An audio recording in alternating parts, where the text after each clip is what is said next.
سلسلة عطلات العراق اللي بعمرها ما راح تخلص، ويمكن أني أنقضي والعطلات يبقون. يوميا تطلع لنا نماذج جديدة، وأكو فد نماذج غثة صراحة، كل ما أشوفهم تلعب نفسي من تصرفاتهم. هذول اللي مسمين نفسهم فن العمارة الحديث، هذول يسوون تصرفات تافهة على أساس تحشيش، وشخصياتهم الرئيسية اللي على أساس هم ممثلين، هذا اللي مسمي نفسه مديحة وماخذ دور مرة ملطلطة، وهذاك الولد السمين اللي كل شوية ماخذ دور نسوان شي نسيت اسمه، وهذا الوحيد اللي ماخذ له دور زلمة بالسخافة مالتهم اللي جاي يسوونها، يعني كلهم ماخذين دور نسوان وهم زلم أصلا، يعني كل واحد زلمة طول بعرض بقد الحائط ملبسين جداشة وشال. بس اكو بعض اللي ينزلون محتوى كوميدي يلبسون شال مشهدين، هذول محتواهم للطول عبارة عن نسوان بس عن نسوان. ما جاي اشوف اي شيء يضحك ولا اي شيء بفايدة، انا اشوف به هواي سلبيات، واحدة منهم هي تقليل من قيمة المرأة العراقية اللي راسمين فكرة عنها انه هي وحدة همجية وملطلطة وتدور مشاكل وتمشي بالفلوس، طالعين المرأة بصورة رخيصة جدا من خلال غلط زوجها عليها او اهانتها والسب لها وحتى تبرير الاهانات ويضربها هميا. مسوين التفاهة شي يضحك وكوميدي وحاطينه ضمن قائمة الفن. ايش انتم حضرتكم شنو تعرفون عن الفن بلا زحمة؟ يعني تقارنون نفسكم بالانسان الفنان اللي عنده مواهب فطرية؟ انا اريد افتهم شنو الفن اللي جاي تسوونه، العياط والغلط والتصرفات الغبية اللي جاي تسوونها، هل هذا صدق تعتبرونه فن؟ فاذا هاي الاشياء جاي تنزلونها تعتبرونها فن، فانا اقول لك ابو عليا فنان وشاجور الالعاب فنان وبنين المسوي فنانة، ولو القنوات العراقية ما قصرت وسوت بنين المسوي اعلامية اللي لا فهم ولا علم، وحقكم تعتبرون نفسكم فنانين، لان انتم اي واحد شفتوه هسه بالعراق صعد بث او سوى فد حركات صار فنان، واي وحده لبست لبس مدري شلون وطلعت على الكاميرا هم سموها بلوجر وفنانه. ما الومكم صراحه، يعني انا اقول بهذا الوحيد الخطيه اللي يدرس فن من صدق، يدرس الفن بكل تخصصاته ويستاهل نسميه فنان،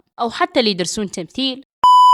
وبعدين مش وقت الرجال صار يتشبه بالنساء؟ ما تدرون انه تقليد الرجال للمرأة وحركاته هو تخنيث؟ ما تدرون انه هذا الشيء اللي تسوونه هو ملعون؟ لعن الله المتشبهين من الرجال بالنساء والمتشبهات بالرجال من النساء. وهذا الحديث كلش كافي. وبعدين ليش هيك مسوين المرأة الكائن ملطلط؟ ليش مطلعينها انه هي ما تهتم ومطلعينها انه هي بس تعيط وتصيح وطول الوقت مخلين زوجها يغلط عليها؟ بشرفكم هذا فن. وبعدين شنو كاتبين حديث؟ بشرفك ركز لي على كلمة الحديث. انت تسمع كلمة الحديث تتوقع اشياء راقية مستقبلية هادئة حلوة مرتبة. انا عن نفسي اتذكر اللون الازرق لما شفت هذا اللي تنزلونه اللي انتم مسمينه فن، شفت كل شيء عكس الحديث، عبارة عن محتوى مستهلك. يعني وين الحديث بمحتواكم الخاطر الكعبة؟ انا احسكم معلقين على 2012 و2017 هاي محتوياتكم، يعني ماكو شيء مرتب ولا حلو ولا تطور، ناهيك عن صورهم المصغرة اللي تلعب النفس واللي مثيرة للاشمئزاز. يعني انتم فن العمارة الحديث على اسمكم مش طولة. المهم الى متى راح تبقون تسوون هاي التصرفات؟ ليش وقت؟ ما تفكرون انه يجي يوم من الايام يصير عندكم اطفال او زوجة ويشوفون هاي التصرفات الغبية اللي جاي تسوونها؟ شنو راح يسوون؟ هل راح يتخذونكم قدوة مثلا؟ يعني كفيلكم الله لو لابسين دشداشة بمقطع مقطعين اغلس اقول ممكن كانت للحاجة او كان عندكم محتوى حلو متطور، بس شو يسوي لكم اذا انتم محتواكم كله عبارة عن دشداشة وشال؟ بعدين حركات تافهة الى ما لا نهاية. هيك عن الالفاظ السوقية اللي تطلع بفيديوهاتهم وطريقة كلامهم، ما اقصد اللهجة بس اقصد شلون يحركون وجههم او شلون يحركون حلقهم من يحجون عود كوميديا. سيجي فانز تعبان انهم يقول لي عين ترى احنا مرات نستخدم الالفاظ بالبيت، اي صح ممكن نستخدمها بعض الاحيان وين اصدقائنا وعائلتنا، بس بشكل عفوي او للشقه، مو تجيبون تسوين محتوى. هو مو كل شيء نشر، هاي فكرة تخطر ببالكم تجون تجيبونها وتنشرونها. لو هسه تقول لي يا عيني ترى هذا محتوى مال اطفال مو مجبورة تتابعيني، عيني اذا هذا الاطفال فهالشي اسوأ ب1000 مرة.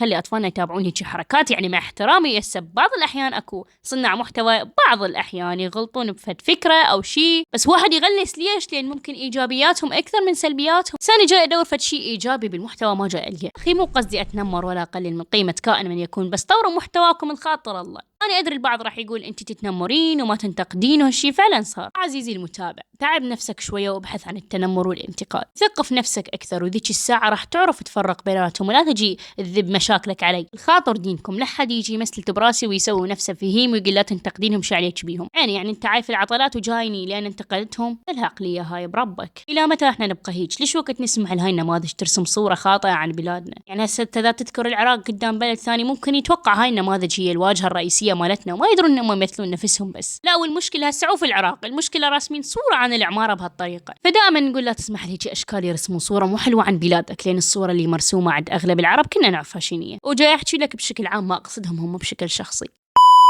وبس لهنا خلصت. طبعا آسف على كل السحبة اللي سحبتها هذيك الفترة، بس كان المفروض أنزل 5 حلقات، بس كانت إلي ظروفي. نشرت مشاركة، روحوا شاركوا بيها حتى إن شاء الله أنزلكم فيديو تعويضات عن هذيك الفترة. وإخوان حابة أقول لكم فشي مهم، أني ما أكره هذول الأشخاص ولا عندي أي مشكلة شخصية وياهم، ولا حتى أي شخص انتقدته من قبل، مجرد أشوف شي وأنتقده مالي دخل بيهم. بس أنا كل اللي حكيته ما كان لا عن شكلهم ولا عن حالتهم المادية ولا عن أي شيء ثاني، اللي حكيته كان فقط على محتواهم وتصرفاتهم.